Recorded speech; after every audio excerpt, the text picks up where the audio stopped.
Hey guys, Dash here, and today I'm going to talk about something that's insanely affected me. If you're a YouTuber or you enjoy YouTube, it can affect you or the people that you enjoy, and that's the shitstorm that I've had around all of my videos being claimed by a company that have taken my monetization based on 3 seconds of intro music from a video game, which I didn't think was possible. But supposedly even 1 second of copyrighted material, if they push you into a corner, but like that's it. So I also, you'll notice I am going to be very candid. I'm going to tell you everything, the good, the bad, and the ugly of what's happened. And the good, the one good thing that I'm going to take from this is that you are my friends. I don't like the word fans.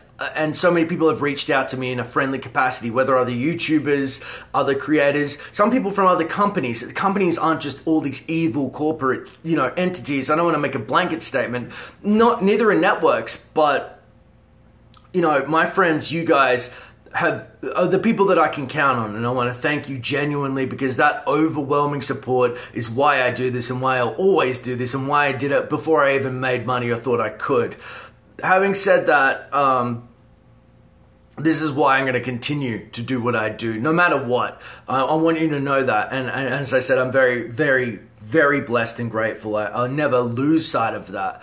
But for the scary part of this, especially for people who do it full time, and I don't do Dash stuff full time because I was always afraid that this could happen, is so I had Tiny Death Star's version of the Imperial March. And now video game music, especially for a dead game, usually it's fine. I mean, I use Overwatch theme, Fallout, because a lot of Let's Players use it, so it's ingrained in the game. And if you record the game, it picks the music up, and it has to be in a video. Now, some people aren't as liberal with allowing to use the game, and it's a mess. I used to upload Jedi Academy videos and get done for John Williams' score because they used his actual music versus a different version for games. So there's different stuff like that. But for this, 3 seconds. I thought that 8 seconds was fine. Wrong. Dead game. Game doesn't any longer exist. Somebody's got the rights to it. So I was blown away that such a short clip could do it, but they are manually claiming them. And when I say manually, I mean that literally there's a human being, right as we speak, I keep getting emails saying, your video is copyright claimed. We've taken a monetization. A human being is sitting at a computer. I don't know where, if it's Calcutta or 200 meters down the road. But they are manually finding these videos with my Tiny Death Star intro and just taking them. Taking all the monetization. So I'm managed status under a network, and what that means is that they can't auto-claim. Like, I know this is a terrible movie example, but if I uploaded Batman vs Superman to YouTube, it would auto-claim it. There's an algorithm in YouTube. Managed means they can't just randomly pull your shit. So I thought that I was even safer, which was silly. I was saying it to Star Wars Explained in an Uber the other night. Him and Molly, Alex and Molly, I was saying, man, I love putting, in a video like Anakin, if he's talking about hating sand and I want to do that, I'll put that in there. It's transformative, and a lot of my YouTube friends are full-time, Stupendous Wave, Geekdom, Star Wars Explained, don't do any of that. They use more pictures because they're afraid of this copyright stuff. And that's why I never wanted to go full-time, was because I wanted to make content and not be afraid that monetization would, one, be ruin my life. Like, if this was just my job, I would be in tears right now. I couldn't imagine. I was, there's always been a part of me that has thought maybe I will do Dash Star one day. And this has made me pull back really hard. Obviously, I'd like to someday, but I mean, it's very stressful, but I'm so glad I don't do it full time. But my heart goes out to those guys, because this can happen to anyone. But yeah, I was saying to them, I like to use clips, and if sometimes my videos get pulled, and I'm cool with it. If I get a little bit rowdy, a little bit loose, and I throw in 30 seconds or something, and they go, naughty, we're taking your money, I go, okay, because I'm a perfectionist. I like Dash Star to be about things that I like and believe in, and I'm big about visuals, so I take the hit. The problem with that is that it doesn't always work out in my favor, and this is far beyond anything I ever imagined. And I just became managed, like, I don't know, a month ago. So I thought I was set. Nobody was going to hit me. Nobody's going to take the time to sit down and ruin it, you know, take all my monetization. They did. It's been like ruthless, but also it was hard because dealing with networks. Now, you know I work for Curse. You know that I'm a big fan of Curse, and I should have gone with them a long time ago. Originally, I didn't. I went with Maker before these guys, and the reason, I'll tell you why this hurts. Because I didn't get a call as soon as this happened. They just said, and I'm nearly verbatim, think of your channel, you can't do anything. They could claim, even if it was 1 second, think of your channel as a marketing tool to promote your new videos. Basically, you're fucked, you know, and you got to deal with it. But look on the bright side. That was just a cluster of messages on Skype. I couldn't believe a human being, like, that's my most important thing. You know, I make these videos, I say, it's started the discussion. I want to talk and interact with you. To just get this little lazy deal with it was just like I was like, they said, I said to them, like, I want to leave you guys as soon as possible. Like, this is heartbreaking. You could have called and said, empathetic language, empathetic, whatever. Language. I know this sucks. This is tens of thousands of dollars. This is thousands of hours of you sitting in a lonely room till 2 a.m. editing, you know, and hustling and paying contractors out of your own pocket because I'm not full-time. So I try and like get like the awesome Katrina Dennis, who's a writer for StarWars.com, involved. I try and help the community. Like, this represents so much, and I didn't even get a call. Like, are you okay? We will get through this. Everything will be fine. Even if it's not, I've got bad news. I didn't get any of that, and it was just, I mean, so it's been a hard pill to swallow. Now, that was Screenwave. They've said, deal with it. Before that, I was with Disney, and I'm just opening up. I usually don't, as you know, but I'm like, you know what? It's time that I'm transparent with you guys. From now on, it's just honesty. So I went with Disney, obviously, over Curse, even though I love Curse, because I thought that I was going to get something more like, not Meet Pablo, that's exactly what I thought, but more so I would get more inside stuff with Disney. None of that happened. And when I say Disney, I was with Maker, their arm Polaris. But my channel manager, again, he said to me, excuse me, how are you? I know it's hard moving to California. Do you want me to help you move? Let's check out a ramen spot. He added me on Facebook and Twitter, and I thought we were friends. And I'm not going to name him, but I felt that connection, and I felt managed and important. And he was doing PewDiePie stuff as well. So I thought, wow, you know, this is going to be an experience. Old Dash is going to be the Star Wars guy. Now, I probably had 10 interactions with him over a year and a half too.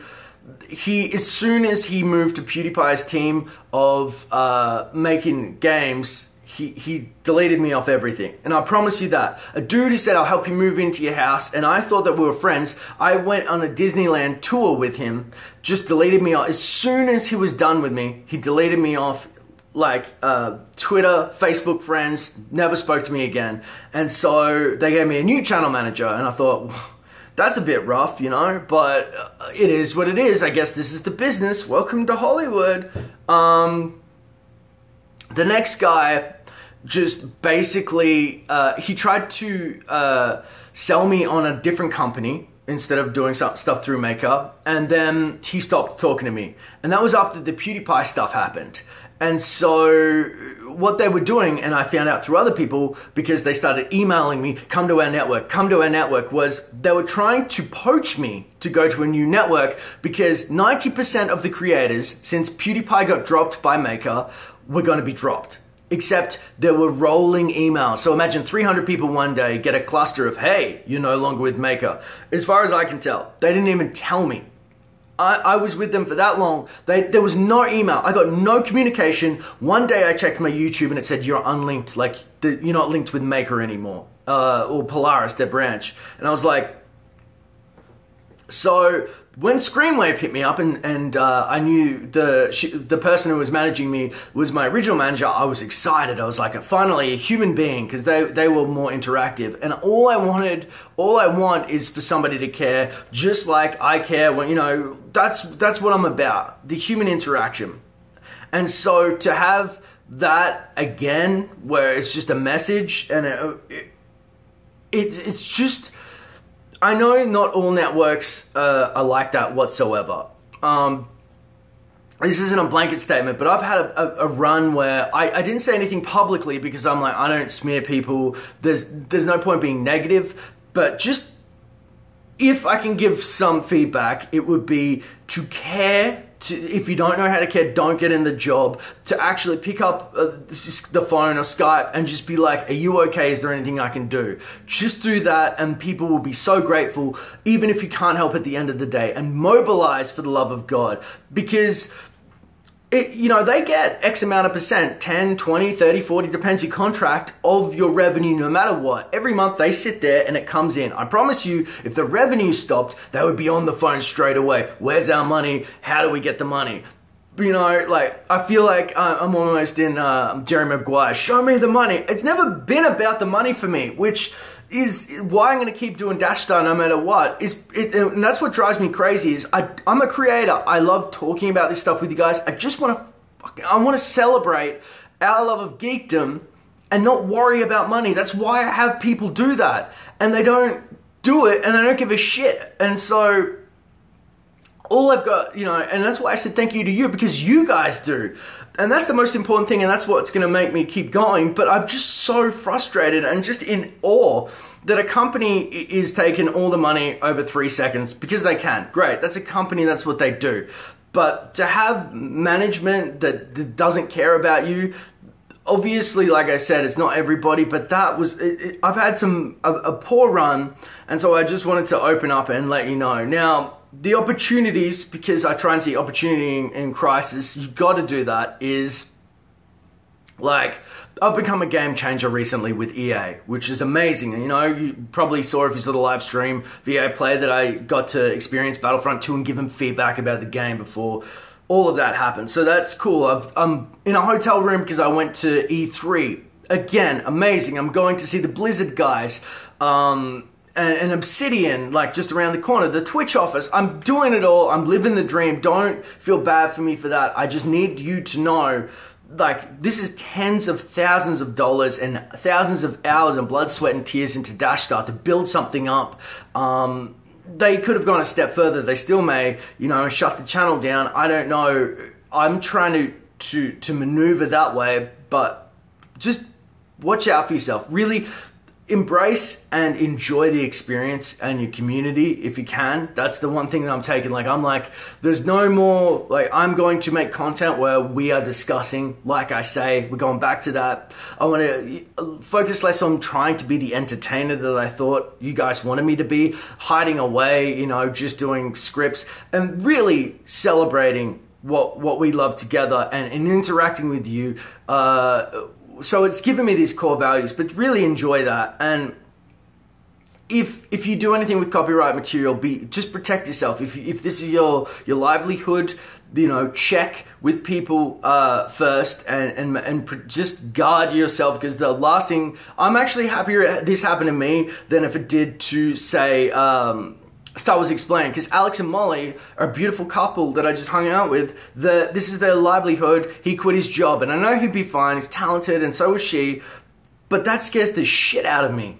You know, Elliot from Battlefront Updates, like, he's had trouble with this before. It's a scary thing, and it's kind of broken, and nobody seems to do anything about it. And the fact that they can take money and be happy about it, or not care, just be apathetic, like, well, it's your problem, that sucks. I expect it from companies, but I don't expect it from my friends or people that I care about. So like I said, the positive though is I'm going to be more engaged with you guys. You should be excited for the content. If you like realness and you like to talk to a dude like we're just chatting, that's why I'm going to do it. You know, this is how it's going to be in the future. When I started Dash Star, I didn't have any friends to talk to Star Wars about. So you're my friends. You're the ones that talked to me about it, gave me feedback, gave me the ideas, and it was the best thing that I've ever experienced. This is why I get to be in America.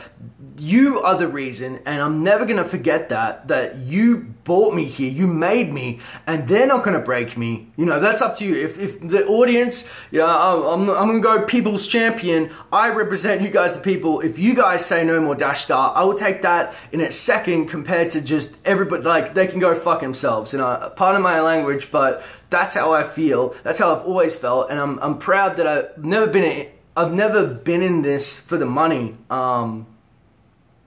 You know, I've always done it for the passion, and people know that. People have called me out and said, oh, you're XYZ, you don't know shit about something, and I'm cool with that. But nobody's ever said you're not passionate about what you do. So, I mean, I'm getting a little worked up, you know, because it's,